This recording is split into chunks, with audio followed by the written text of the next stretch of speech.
સહજ ન્યૂઝ. દાહોદમાં યુવાનના શંકાસ્પદ મોતનો મામલો ગરમાયો. યુવાનની હત્યા કરી લાશ કૂવામાં ફેંક્યાનો કરવામાં આવ્યો આક્ષેપ. મારું નામ પારગી જીતેન્દ્રભાઈ મગનભાઈ છે. હું ગુગસ ગામનો રહેવાસી છું. મને અમારા ગુગસ ગામના વતની મુકેશભાઈ જે મરણ પામેલ છે તે દેવરાઈ ફળિયામાં રહે છે અને મને સાંજે 5 વાગ્યે ફોન આવેલો કે અમારો ભાઈ મળે આવેલ નથી અને વાંદેરિયા લગ્નમાં ગયો હતો તો ત્યાં ખોવાઈ ગયો છે, તો આપણે ફરિયાદ આપવા જવાનું છે.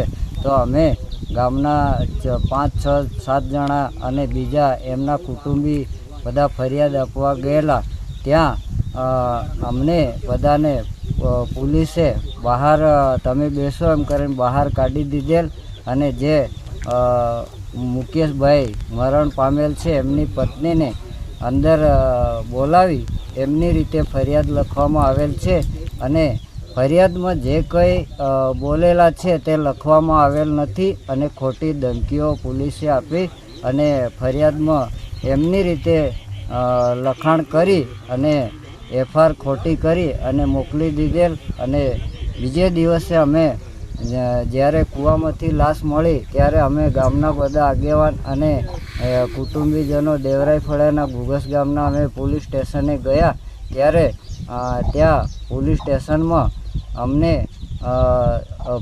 તે સુશીલાબેન છે એમને બોલાવો એમ કરીને એમની રીતે બૈરી બોલી અને એ બોલશે એ જ લખાશે એમ કરીને અમને બહાર બેસાડેલ અને ખોટી એમની રીતે ફરિયાદ લઈ લીધેલ અને આ કેસમાં ખોટું કરવામાં આવેલું છે.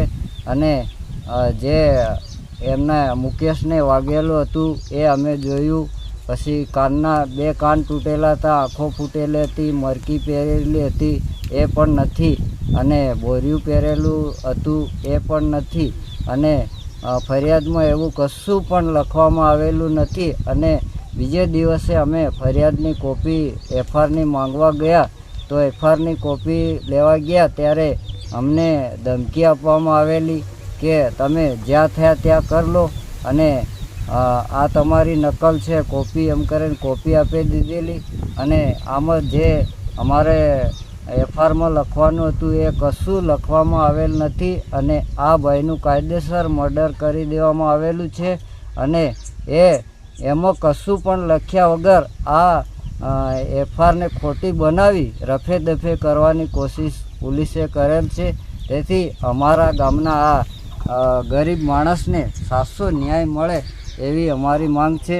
અને અમારા ગામના આ જે કંઈ માણસોએ મારી નાખ્યો છે એને જેલમાં મૂકવામાં આવે અને અમારા ગામના આ ગરીબ માણસને સાચો ન્યાય મળે એવી અમારી માંગ છે.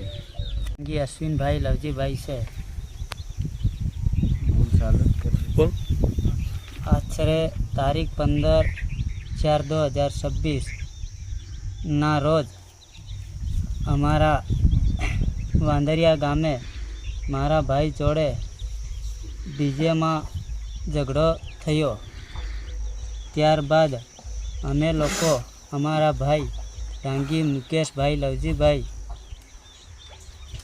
ને શોધખોળ કરી તે જગ્યાએ મળ્યો નહીં. ત્યારબાદ અમે લોકો ઘરે હશે એમ કરી અમે ઘરે ગયા તો એ ઘરે આવેલો નથી. તો અમે આખો દિવસ સગાવાળામાં શોધખોળ કરી તો અમને મળ્યો નહીં. તારીખ 16/4/2026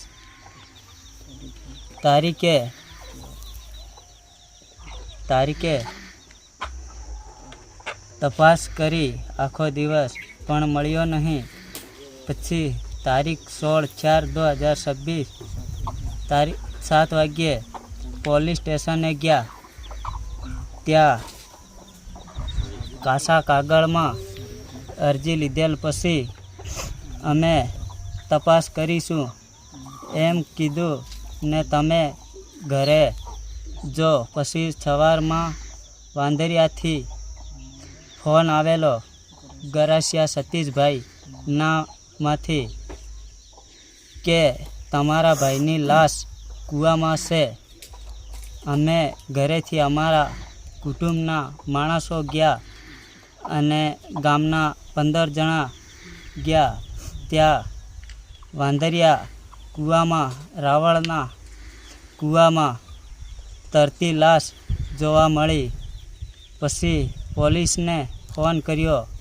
પછી પોલીસ આવી ને કૂવામાંથી લાશ બહાર કાઢી તો અમારા ભાઈને માથામાં કાન તૂટેલા હતા અને કમરમાં વાગેલો હતો, પગે વાગેલો હતો અને 2 આંખો ફૂટેલી હતી. મારા ભાઈને 300 ગ્રામની સૂડી પહેરેલી હતી અને અડધું થોલું મરકી હતી તે સોનાની તે મળી આવેલ નથી. અને તો પછી અમે સરકારી દવાખાનામાં ગયા. પછી લાશ દવાખાને મૂકીને અમે પોલીસ સ્ટેશને ગયા. ત્યાં પછી અમારી ભાભીને ફરિયાદ લખાવી. પછી એમને ખોટી ધમકી આપીને ખોટું લખાવ્યું.